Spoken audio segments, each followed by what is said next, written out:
Radio उड़ान की updates लेने के लिए इस चैनल को सब्सक्राइब कीजिए और इस वीडियो को ज्यादा से ज्यादा लाइक कीजिए और शेयर कीजिए। For more info log on to www.radioudan.com।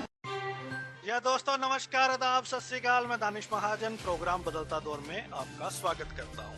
क्या हो अगर आपको मालूम चले कि आपके पास जो स्किल सेट है उसके बेस पे आप इंडिया को अंतर्राष्ट्रीय पटल पर रिप्रेजेंट कर सकते हैं, तो आपको बहुत खुशी होगी। बिल्कुल, आज कुछ ऐसा ही हम लेके आए हैं। अगर आप में आईटी की कोई स्किल है, अगर आप कुकिंग बहुत अच्छी करते हैं, अगर आप मैकेनिक हैं, अगर आप एम्ब्रॉयडरी करते हैं, पेंटिंग करते हैं, ऐसी लगभग 40 से ज़्यादा कैटेगरीज हैं जिसमें आप अपनी स्किल दिखा के भारत का नाम रोशन कर सकते हैं, इंडिया को रिप्रेजेंट कर सकते हैं। ये सिर्फ और सिर्फ पर्सन्स विद डिसेबिलिटीज के लिए है। जी हाँ, हम बात कर रहे हैं national Olympic association of India के अपकमिंग इवेंट ओलंपिक के बारे में। 4 साल में हर बार ओलंपिक की तरह ये इवेंट भी होता है। इस बार ये फ्रांस में हुआ था, अगली बार भारत इसे लीड कर सकता है, भारत इस ओलंपिक को होस्ट कर सकता है। तो आज इसी पर ही चर्चा होगी कि कैसे इस ओलंपिक का आप लोग हिस्सा बन सकते हैं, क्या क्या आपको करना पड़ेगा, क्या क्या आपके सामने चैलेंज है। इसे ऑर्गेनाइज करने में सार्थक का एक बड़ा हाथ है। तो आज हम बात करेंगे सार्थक के फाउंडर, सार्थक के सीईओ मिस्टर जितेंद्र अग्रवाल जी से और जानेंगे ओलंपिक के बारे में। सर, आपका बहुत बहुत स्वागत रेडियो उड़ान पर। Thank you Danish ji, thank you. Sir, बहुत सारे जो लिसनर्स हैं डेली बेसिस पे हमारे साथ जुड़ते हैं, नए लिसनर्स आते हैं, रिसेंटली ब्लाइंड होते हैं, रिसेंटली डिसेबल्ड होते हैं, तो उन लोगों के लिए थोड़ा सा बैकग्राउंड दीजिए। सार्थक क्या है और ये नई ओलंपिक एसोसिएशन ऑफ इंडिया क्या है? So thank you Danish ji invite करने के लिए। तो सार्थक के बारे में अगर बताएं तो सार्थक एक संस्था है जो कि पूरे देश भर में दिव्यांग लोगों के लिए रोजगार के लिए काम करती है। 2007-8 में जब सार्थक शुरुआत हुआ था तो प्राइवेट सेक्टर में लोग हायर नहीं करते थे बच्चों को, तो इस चैलेंज को ओवरकम करने के लिए सार्थक का शुरुआत हुआ 2008 में और अब हम 2023 में हैं। तो करीब इसके माध्यम से और करीब 2000 कंपनियां अब तैयार हो गई हैं जो बच्चों को रोजगार दे रही हैं और पूरे देश भर में अब जो है रोजगार मुश्किल नहीं है दिव्यांग लोगों के लिए। बस दिव्यांग लोगों को अपने स्किल को एनहेंस करना है, अपने कौशल में महारत हासिल करनी है, तो कंपनियां नौकरी लेके तैयार खड़ी हुई हैं। और इसी सीरीज को आगे बढ़ाते हुए सार्थक ने ये जो स्किल के जो ओलंपिक्स की हम बात कर रहे हैं, ओलंपिक्स की, तो ओलंपिक्स जो है ये 2 शब्दों से मिलके बना है, Olympics of abilities of people with disability. मतलब आपने ओलंपिक और पैरा ओलंपिक का नाम सुना होगा, वो स्पोर्ट्स कंपटीशन थे। ये बच्चों के, दिव्यांग बच्चों के लिए स्किल कंपटीशंस हैं जो कि जापान में 1981 में स्टार्ट हुआ और उसके बाद इंडिया ने इसको 2001 में अडॉप्ट किया और उसके बाद 2003 में हमने इंटरनेशनल ओलंपिक होस्ट भी किया भारत सरकार में, जब हमारे पूर्व प्रधानमंत्री लेट श्री अटल बिहारी वाजपेयी और हमारे जो प्रेसिडेंट थे डॉक्टर कलाम सर, उन लोगों ने इसको इनॉग्रेट किया था 2003 में। तो उसी सीरीज को आगे बढ़ाते हुए हम इस ओलंपिक्स के बारे में थोड़ा बताएंगे कि ये ओलंपिक्स जो है ओलंपिक्स है एबिलिटीज का। तो इसमें आईटी के कंपटीशंस होते हैं, इसमें हैंडीक्राफ्ट के कंपटीशंस होते हैं, इसमें इंडस्ट्रियल ट्रेड के कंपटीशन होते हैं, इसमें हॉस्पिटैलिटी के कंपटीशंस होते हैं। तो करीब ये जो है 45 प्रकार के जो ट्रेड हैं, जैसे आईटी में बात करें हम वेब प्रोग्रामिंग की, वेब डिजाइनिंग की, कंप्यूटर प्रोग्रामिंग की, कैरेक्टर डिजाइन की, वर्ड प्रोसेसिंग की, इसी तरह से है पेंटिंग है, एम्ब्रॉयडरी है, आपका क्रोशिये है, उसके बाद में आपकी जो है हॉस्पिटैलिटी में ट्रेड की बात करें तो कुकिंग है, केक मेकिंग है, इसी तरह से जो है कैड आर्किटेक्ट के। तो इस तरह के 45 प्रकार के ट्रेड्स का आपस में दिव्यांग बच्चों के कंपटीशन होता है। पहले वो स्टेट लेवल पे, फिर रीजनल लेवल पे, फिर नेशनल लेवल पे और फिर इंटरनेशनल लेवल पे। तो एक 4 साल का एक साइकिल है जिसमें हर 4 साल में एक इंटरनेशनल इवेंट होता है। और इस साल जो है 2023 में मार्च के महीने में फ्रांस के एक शहर मेट्स में ये 10वां जो है इंटरनेशनल ओलंपिक्स हुआ, जिसमें हमारे 13 दिव्यांग भाई बंधुओं ने पार्टिसिपेट किया और उसमें से 6 लोगों ने मेडल जीता।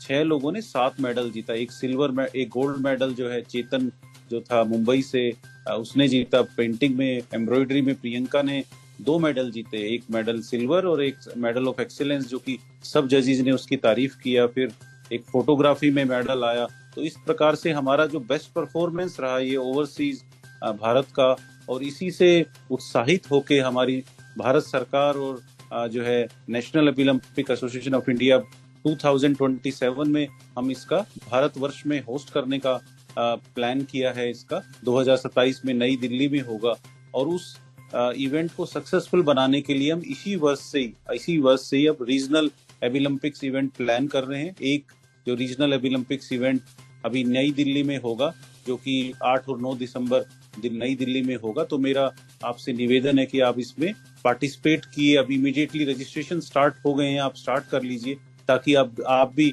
विश्व स्तर पे अपना नाम को, अपने कौशल को दिखा सकें। Great sir. तो सर इसमें ये बताएं, जैसे आपने कहा कि पहले स्टेट लेवल होता है, फिर रीजनल होता है, स्टेप बाय स्टेप ये हायरार्की में है। तो अभी जो रजिस्ट्रेशन आप मांग रहे हैं, किस तरह से सिर्फ फॉर्म को फिल करना है, उसी तरह से बच्चे आगे आ जाएंगे, या उनको स्टेट्स के थ्रू आना होगा? इसमें हमने दोनों प्रक्रियाएं रखी। हमने हर स्टेट्स में कुछ नोडल एजेंसीज भी बनाई हैं, जो अपने लेवल पे जो है नॉन प्रॉफिट संस्थाओं के साथ बात कर रही है। एक वो भी एक है। दूसरा, आप लोग चाहें तो डायरेक्टली नेशनल ओलंपिक एसोसिएशन की वेबसाइट पे एक फॉर्म है, उसको आप फिल कर सकते हैं। दानेश जी, आपको एक फोन नंबर भी, जो हमारे रजत मोहन जी हैं ये पूरा देखते हैं, उनको भी आप फोन करके रजिस्ट्रेशन कर सकते हैं। एक बार आप उस गूगल फॉर्म को भरेंगे, अपनी बेसिक डिटेल डाल देंगे कि मेरा नाम, मेरी डिसेबिलिटी क्या है, मैं कौन से ट्रेड में करूंगा, तो फिर हमारी टीम आपको आउटरीच करेगी, आपका एक पूरा परफॉर्मा बनाएगी, पूरा प्रोफाइल बनाएगी। फिर उसका एक आपका ऑनलाइन असेसमेंट होगा। फिर आपके रीजन में जो इवेंट होगा उसमें आपको कंपटीशन के लिए बुलाया जाएगा। तो एक प्रक्रिया चालू हो जाएगी। तो पहले आपसे यही निवेदन है कि आप वो फॉर्म फिल कर दीजिए, रजत मोहन जी से बात करके अपने जो है रजिस्ट्रेशन करवा लीजिए, और फिर उसका प्रोसेस हम लोग आपका स्टार्ट कर देंगे। तो एक स्टेट लेवल पे नोडल एजेंसी से करते हैं डायरेक्टली आप, दूसरा ये नेशनल ओलंपिक की वेबसाइट पे जो फॉर्म बना हुआ है उसके थ्रू भी अपना आप रजिस्ट्रेशन करा सकते हैं। तो ये जो 45 कैटेगरीज है और इसके जो रूल रेगुलेशंस है, इसके बारे में अगर किसी ने डिटेल में पढ़ना है तो वो जो national Olympics association of India की वेबसाइट है उसके ऊपर इसकी सारी डिटेल मिल जाएगी। हाँ, पूरी सारी डिटेल है। और अभी जो रीजनल ओलंपिक्स हम प्लान कर रहे हैं उसमें हमने करीब 21 कैटेगरी को स्टार्ट किया है। 21 कैटेगरी का एक राउंड लेंगे, तो 2 साल का पहले 21 कैटेगरी का एक राउंड होगा। फिर अगले 23, 24, 24, 25 में हम 20 ट्रेड्स के साथ एक regional north, west, south, east और सेंट्रल जोन करेंगे। फिर अगले 20 का एक राउंड रहेगा। तो इस प्रकार से हम लोग 45 ट्रेड कवर करके, और फिर नेशनल इवेंट, और फिर उनके शॉर्ट लिस्टिंग होगी। तो इसका प्रोसेस क्या होता है कि पहले हम लोग 4 रीजनल करेंगे, फिर एक नेशनल में 20 ट्रेड में से बच्चे निकल आएंगे। फिर अगले राउंड 2 में, फेज 2 में हम लोग 4 रीजनल करेंगे, फिर उनके नेशनल के बच्चे। तो जो टोटल नेशनल के बच्चे होंगे करीब 100 हम एक्सपेक्ट कर रहे हैं। इस 100 बच्चों में से फिर हम लोग उनकी प्राइमरी, सेकेंडरी, टर्सरी ट्रेनिंग होगी।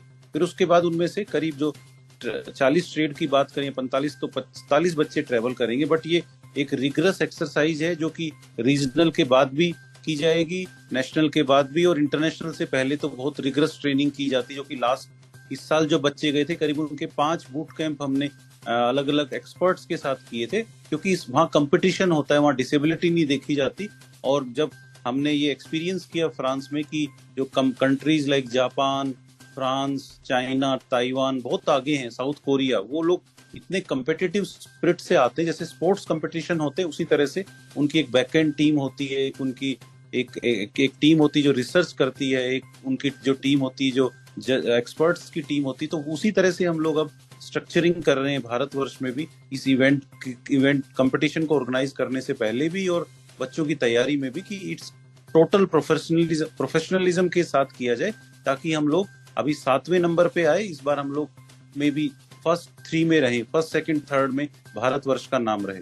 सर 2 सवाल आपसे जानना चाहता हूँ। एक तो जानना चाहता हूँ कि इन खेलों को करवाने का मोटिव क्या है, क्यों ये खेल हमारे लिए बहुत इम्पोर्टेंट है।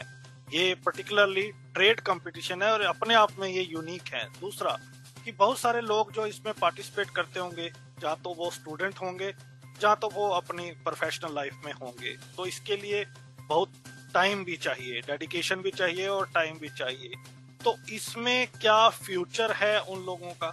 तो बहुत अच्छा सवाल दानिश जी आपने पूछा, और ये सवाल हमसे और भी जो फंडिंग एजेंसी वो भी पूछते हैं। तो हमने इस प्रोसेस को ऐसे रखा है कि जो लोग रीजनल ओलंपिक्स में पार्टिसिपेट करेंगे फर्स्ट लेवल पे, उन लोगों को हम लोग एक रोजगार फेयर मेला भी रहेगा, एक जॉब फेयर भी ऑर्गेनाइज करेंगे, ताकि उनको एक प्राइमरी लेवल का एम्प्लॉयमेंट मिल जाए। उन लोगों को जो भी जिस भी स्किल के बच्चे होंगे उनको एक प्राइमरी लेवल पे उनको हम रोजगार दे पाएं।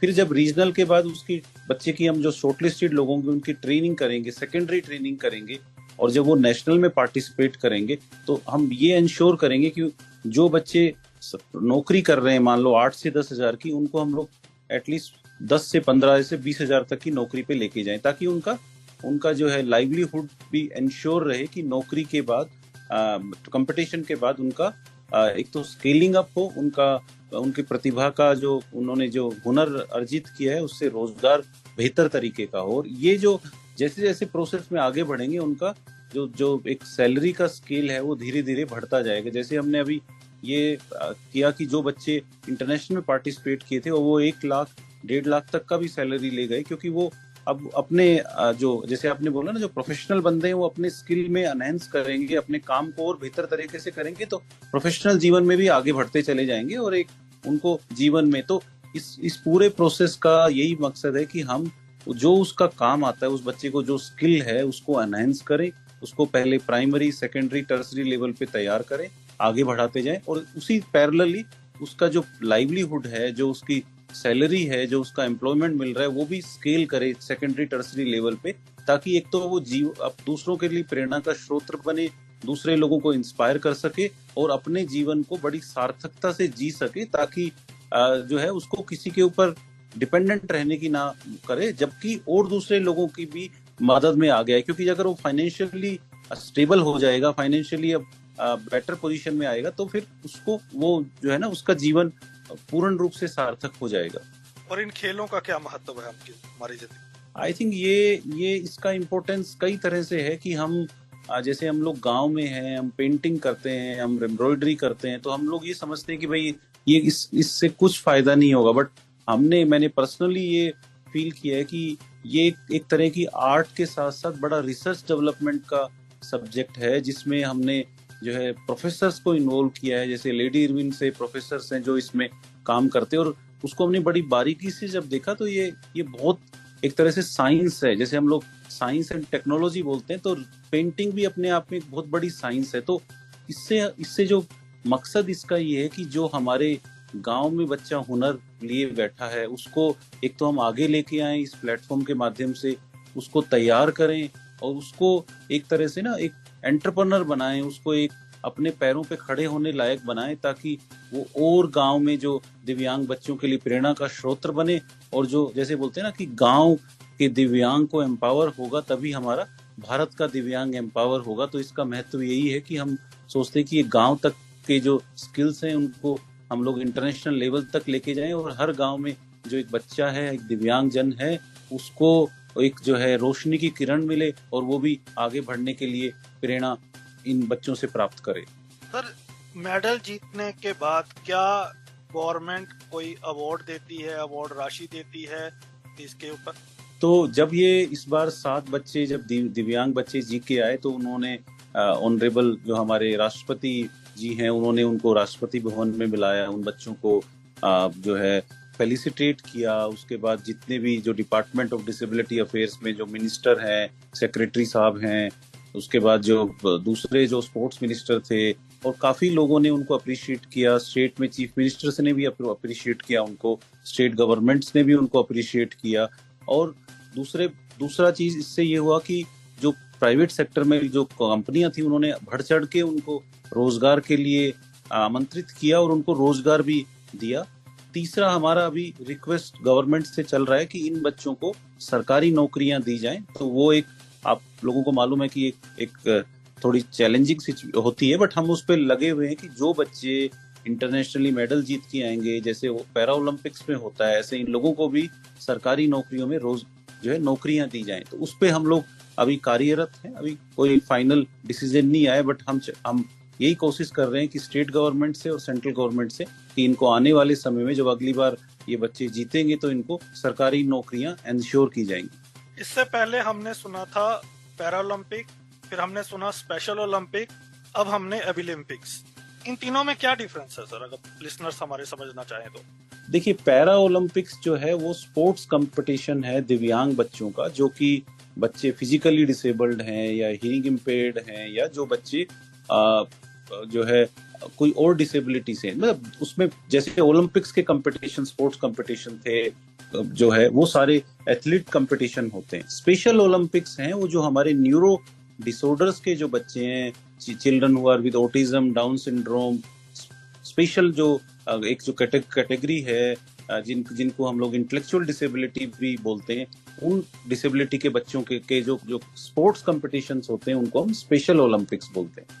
जो ये एबिलम्पिक्स हैं ये स्किल के कंपटीशंस हैं, मतलब उन बच्चों के अंदर जो हुनर है उसका कंपटीशंस है, दैट इंक्लूड्स ऑल डिसेबिलिटी। हर दिव्यांग जन के लिए, बच्चे चाहे विजुअली इम्पेयर्ड हैं, हियरिंग इम्पेयर्ड हैं, लोकोमोटिव डिसेबिलिटी है या इंटेलेक्चुअल डिसेबिलिटी, किसी भी डिसेबिलिटी के हुनर के एक तरह से प्रति कंपटीशंस हैं जो कि रीजनल, नेशनल और फिर इंटरनेशनल लेवल पे ऑर्गेनाइज किए जाते हैं। और ये ही इनके माध्यम से जो है उनके हुनर को तराशा जाता है और हुनर जो है उनके स्किल को अनहेंस किया जाता है ताकि वो अपने जीवन में आगे बढ़ सके। तो आपने बताया कि इसमें हर कैटेगरी का डिसेबल्ड पार्टिसिपेट कर सकता है।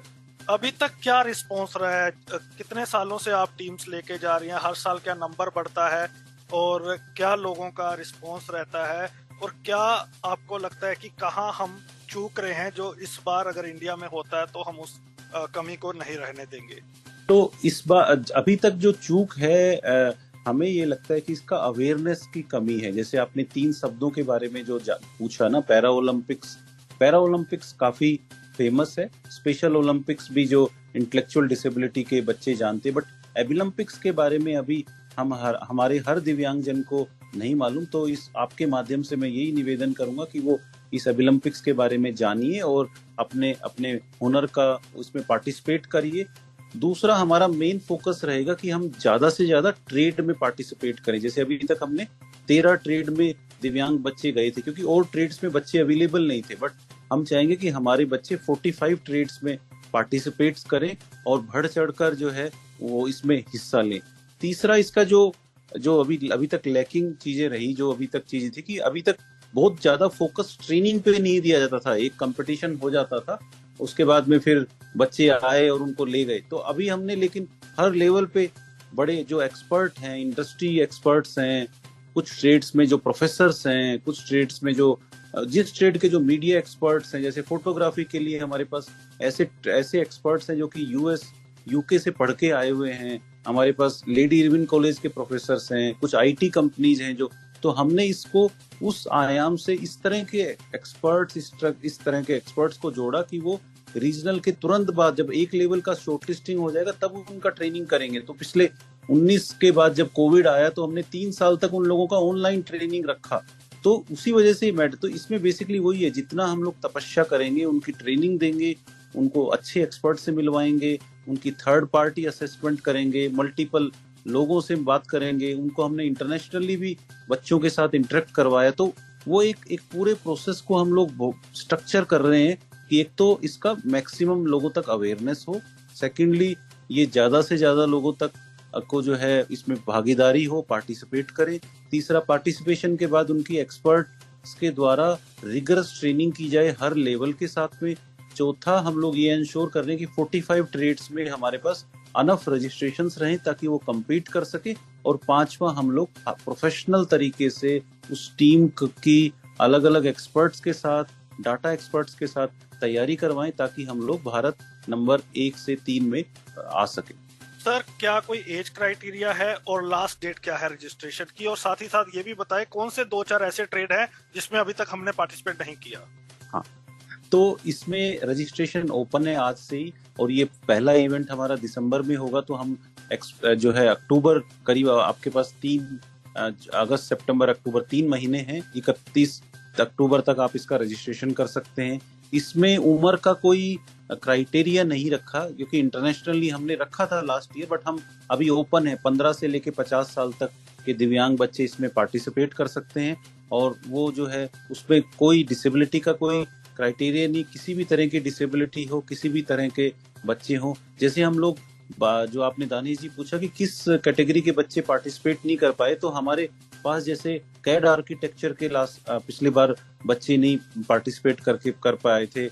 हमारे पास जो है जो मोटर मैकेनिक्स होते हैं, उन ट्रेड्स में बच्चे पार्टिसिपेट नहीं कर पाए थे। हमारे पास कंप्यूटर असेंबली में बच्चे पार्टिसिपेट नहीं कर पाए थे। साइकिल रिपेयरिंग में, क्योंकि मैं ऐसे बेसिक ट्रेड बोल रहा हूँ जिसमें जरूर गांव में बच्चे होंगे, साइकिल रिपेयर में हमारे पास बच्चे नहीं थे। उसके बाद में जैसे मैंने कंप्यूटर असेंबली बोला, उसमें भी हमारे पास बच्चे नहीं थे। हमारे पास ये जो बच्चे सलून में जो काम करते हैं, मसाज और ये इस तरह के भी बच्चे नहीं थे। तो ये सब ऐसे बेसिक ट्रेड हैं जो कि मेरे को लगता है गांव में बच्चे हमारे बहुत होंगे जो, और जिनको हम तराश सकते हैं जिनके हुनर को। तो मेरा यही निवेदन है कि आप इसमें जल्दी से जल्दी अपनी रजिस्ट्रेशन करिए। उम्र भी हमने 15 से 50 खोल दिया है, इस बार ओपन कर दिया है कि ताकि बच्चे इस पार्टिसिपेट करें। और जो ये ट्रेड्स बिल्कुल बेसिक हैं, आप बेसिक लेवल पे भी ये जो चीजें जानते होंगे तो आप इसमें पार्टिसिपेट कर सकते हैं। ये मेरे लिए भी बड़ा फैसिनेटिंग है। To be very frank, I was also not aware कि इस तरह के स्किल कंपटीशन होते हैं। और मुझे ये बहुत फैसिनेटिंग लग रहा है, क्योंकि जो आज का युग है वो बेसिकली स्किल सेट का युग है। अगर आपके पास स्किल्स हैं तो ही आप आगे बढ़ सकते हैं। अब वो पुराना टाइम गया रिजर्वेशन बेस्ड वाला कि आप सिर्फ उसी के ऊपर ही आपका फोकस रहेगा, क्योंकि आजकल जॉब्स भी कम हो रही है, आपको प्राइवेट सेक्टर में भी जाना है। तो it is really very fascinating. और जैसा आप कह रहे हैं, और मुझे लगता है कि बिल्कुल बहुत सारे ऐसे गांव में और सिटीज में हैं, जैसे साइकिल मैकेनिक की, मोटर मैकेनिक की आपने बात की, मैंने देखा है कई जगह पे। तो अगर अवेयरनेस हो, अगर एफर्ट लगाई जाए, तो ऐसे लोग बिल्कुल ढूंढे जा सकते हैं और इंडिया के लिए उनको रिप्रेजेंट करने का मौका मिलेगा। इससे बड़ी बात क्या हो सकती है? आप क्या एक्सपेक्ट करते हैं कम्युनिटी से, जो दूसरी एनजीओज हैं उनसे? और मैंने एक सवाल आपसे पूछा था, जिन लोगों ने अभी तक पार्टिसिपेट किया है, हाईएस्ट नंबर कितना गया और उनका क्या फीडबैक रहा है? मतलब आप बच्चों की बात कर रहे हैं? जी हाँ। तो अगर हम कंपटीशन में बात करें कि लास्ट ईयर का जो साइकिल था, उसमें रीजनल इवेंट्स में 1000 बच्चों ने पार्टिसिपेट किया था पूरे देश भर से। और उसके बाद फिर नेशनल में शॉर्टलिस्टिंग होके करीब 250 बच गए थे। 250 में से फिर 100 और पार्टिसिपेशन लेवल पे 13 बच्चे गए थे। बट हमारा इस बार का एक्सपेक्टेशन है कि करीब हम लोग टारगेट करेंगे कि हर एक रीजनल कंपटीशन में 2000 बच्चे मतलब एटलीस्ट उसमें आए, रजिस्ट्रेशन करें। उनमें से हम तो करीब हमारा मकसद है कि 20,000 लोग हम हमारे यहाँ रजिस्ट्रेशन लें इन 8 रीजनल ओलंपिक्स में, जिसके फर्दर हम लोग फिल्ट्रेशन करके हम लोग करीब 500, फिर 200, फिर 1000, 500, 200 ऐसे करके हम लोग फिल्ट्रेशन करें। तो हमारा बड़ा ऑब्जेक्टिव है कि करीब 20,000 के करीब दिव्यांग लोग इसमें रजिस्ट्रेशन करें इस बार, ताकि हम हर टैलेंट पूल तक, हर ट्रेड तक पहुंच सकें। दूसरा मेरा निवेदन जो हमारे जो नॉन प्रॉफिट्स हैं, जो हमारे एनजीओ के भाई लोग हैं, उनसे मेरा निवेदन है कि आप आपकी संस्था में, आपके आसपास बाजू में, या जो गांव में बच्चे हैं या महिलाएं हैं या पेरेंट्स हैं, उनको मेरा रिक्वेस्ट है कि आप इस मौके को ना खाली जाने दें, क्योंकि ये एक अपने आप में एक उनके लिए, उनके हुनर के लिए, उनको एक नया हौसला देने के लिए एक अच्छा प्लेटफॉर्म है। तो आप इसमें रजिस्टर करवाइए। और एक बार बच्चा आएगा, मैंने देखा है कि जो बच्चे इसमें पार्टिसिपेट किए, उनको अलग तरह से एक जुनून मिला, उनको एक प्रेरणा मिली, और उनको फिर एक लगा कि भाई वो भी किसी से कम नहीं है। वो भी जैसे हमने फिर एक वर्ल्ड स्किल का इवेंट करवाया, नेशनल स्किल डेवलपमेंट कॉर्पोरेशन, जहां दिव्यांग और नॉन दिव्यांग लोगों ने आपस में कंपटीशन किया। तो ऐसे एक बार जब इस प्लेटफॉर्म से जुड़ते हैं लोग, इन प्रतिभाओं में पार्टिसिपेट करते हैं, तो नए नए आयाम खुलते हैं और उनके लिए एक नई सोच, एक नए युग की शुरुआत होती है। और मेरा बस आप लोगों से यही निवेदन है कि ज्यादा रजिस्ट्रेशन करें, ज्यादा लोग दें। और जो भी दानिश जी के प्लेटफॉर्म के माध्यम से सुन रहा है, वो अपने आस-पास में या नियर बाई में या कोई परिवार में बच्चा है, उसको जरूर रजिस्टर करवाए, ताकि ये जो एक जो मिशन है ये आगे तक जा पाए। बिल्कुल सर, मैं पूरी टीम अपनी एक्टिवेट कर दूंगा अब इस शो के बाद, ताकि ज्यादा से ज्यादा बच्चों को, जहां जहां हमारी टीम जानती है, तो जी। वो बच्चे निकल के आए। और रेडियो पे भी हम आपके साथ मिलके एक कैंपेन शुरू करते हैं ताकि ज्यादा हाँ। से ज्यादा लोगों तक पहुंचे, क्योंकि to be very frank the best इसका जो मैं आपको बताऊं कि अवेयरनेस नहीं है, विद इन द नहीं कम्युनिटी है, भी नहीं है, नहीं है, आउटसाइड द कम्युनिटी तो बहुत बड़ी बात है, बहुत बड़ी विद बात इन है। द कम्युनिटी भी इस चीज को लेके नॉलेज नहीं है, लेकिन it is really very fascinating. Hmm, hmm, hmm, तो मैं लिसनर्स आपको इस शो के डिस्क्रिप्शन बॉक्स में लिंक दे दूंगा रजिस्ट्रेशन का, और नंबर जिस पे आप कांटेक्ट कर सकते हैं, रजत जी का नंबर है 9899502660, 9899502660। सर मेरा लास्ट के सवाल ये है कि जैसे आपने बताया कि इसमें सभी डिसेबल्ड पार्टिसिपेट कर सकते हैं, और आपने बताया लगभग 45 कैटेगरीज हैं, तो ऐसा भी होगा कि ब्लाइंड के लिए ये वाली कैटेगरीज चिन्हित की गई हैं, लोकोमोटर के लिए डिफरेंट कैटेगरी, ऐसा कुछ है इसमें? नहीं, हमने कोई भी ट्रेड में किसी का कोई मार्किंग नहीं किया। हमें लगा कि हर दिव्यांग जन अपनी डिसेबिलिटी, किसी भी तरह की डिसेबिलिटी है, वो पार्टिसिपेट करे और अपने हुनर को आजमाए और आगे बढ़े, क्योंकि हमें लगा कि मार्किंग करने से फिर कई बार चैलेंज हो जाता है। तो हमें लगा कि वो आए और अपने हुनर को बिखेरे और आगे लेके जाए इस प्रतिभा के माध्यम से। बिल्कुल। तो लिसनर्स आप ज्यादा से ज्यादा इसमें पार्टिसिपेट करें। सर एक सवाल और मेरे माइंड में आ रहा है, जो लोग गवर्नमेंट जॉब कर रहे हैं वो ट्रेनिंग के लिए उनको इतना समय कोई डिपार्टमेंट नहीं देगा, तो वो लोग कैसे पार्टिसिपेट कर सकते हैं? क्या आप अथॉरिटी से बात करते हैं? क्या उनको छुट्टी मिल सकती है अगर वो अप्लाई करे, अगर वाकई बहुत उनके अंदर अच्छा स्किल सेट है और भारत का नाम वो रोशन कर सकते हैं? तो कोई ऐसी भी एफर्ट है कि उनकी अथॉरिटी से बात की जाएगी कि इनके पास ये टैलेंट है, ये वाले इवेंट हो रहे हैं?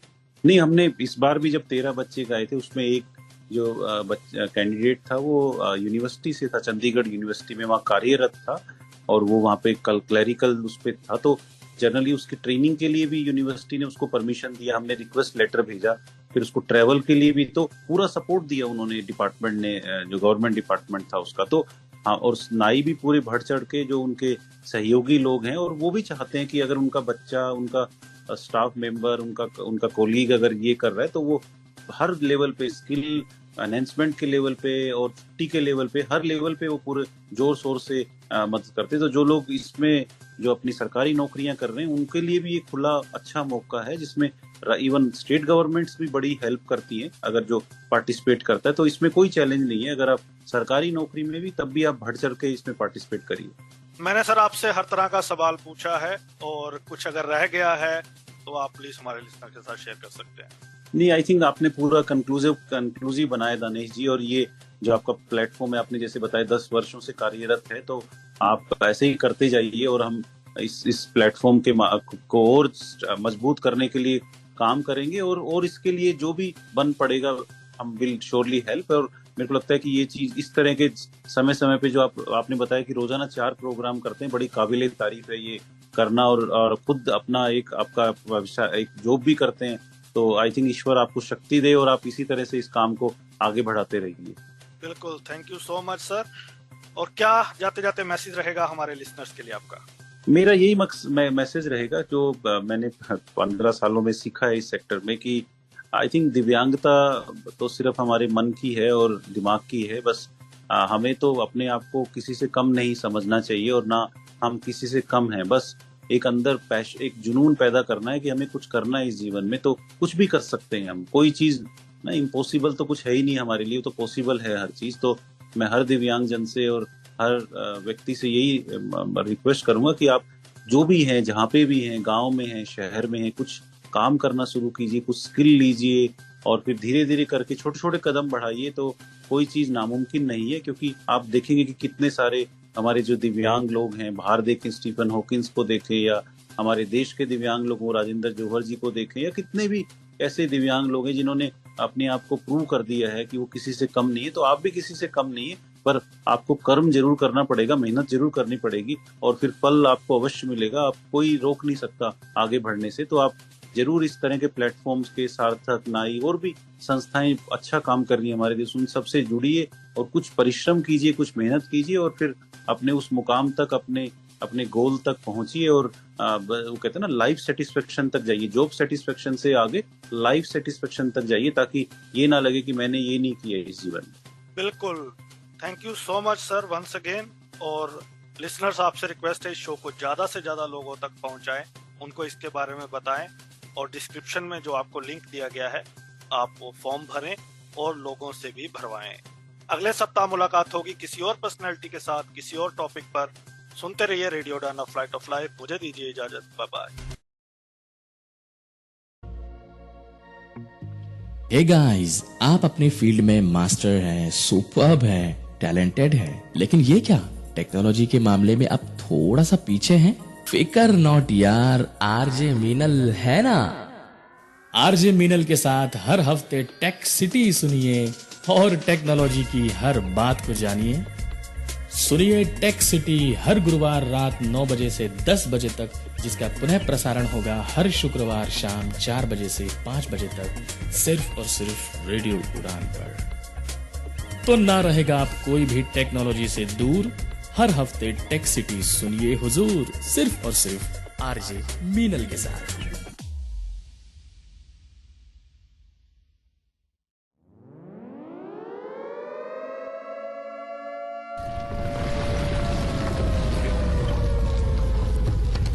दुर्घटनाएं, डिजास्टर्स। बुधवार रात 10 बजे और गुरुवार शाम 5 बजे राजीव भांवरी की जुबानी सिर्फ और सिर्फ रेडियो उड़ान पर, जिन्हें सुन आपके पैर ठंडे हो जाएंगे, रोंगटे खड़े हो जाएंगे। राजीव भांवरी से आप सुनेंगे बड़े पैमाने पर घटित हो रही प्राकृतिक और मौसमी आपदाएं एवं दुर्घटनाएं, जिसके सामने इंसान बेबस और लाचार नजर आते हैं। For more info log on to www.radioudan.com या डाउनलोड करें हमारी app radio Udaan from play store और ऐप स्टोर से। रिश्तों में है तकरार, अब तो कोई ऐसा दिन नहीं जब हमारी लड़ाई ना होती हो। या ऑफिशियल लाइफ में है तनाव। हाँ, ऑफिस भी टाइम पर पहुंचता हूँ, सारा काम टाइम पे पूरा करके देता हूँ, फिर भी ये कहा जाता है कि यार तुम्हारी जॉब खतरे में है। एकदम मैं परेशान हो चुका हूँ, बताओ अब मैं क्या करूँ। आरजे नरेश सुनेंगे, समझेंगे आपकी हर बात, दिल से दिल तक में होगा आपकी हर समस्या का सटीक इलाज और सही समाधान। अपनी बात को उनके सामने बहुत पोलाइटली तरीके से रखें, ये काम करता है। तो सुनना ना भूले लाइव शो दिल से दिल तक हर गुरुवार रात 10 बजे से 11 बजे तक और रिपीट हर शुक्रवार शाम 5 बजे से 6 बजे तक। For more info log on to www.radioudan.com या फिर डाउनलोड करें radio Udaan app from play store या ऐप स्टोर से। जब खबर हो पक्की तो तहलका तो मचेगा। क्या हो रहा है आज, क्या होने वाला है कल, अब ये है अप टू डेट रहने का वक्त with latest PWD news, job alerts, events and current happenings. साथ ही साथ जानिए विभिन्न NGOs के बारे में जो कार्यरत हैं PWD वेलफेयर के लिए। Only with Gauri Kuber in the show community colours, जो कि प्रसारित किया जाएगा शुक्रवार रात 9 बजे एवं शनिवार शाम 4 बजे। सुनना बिल्कुल ना भूलिएगा।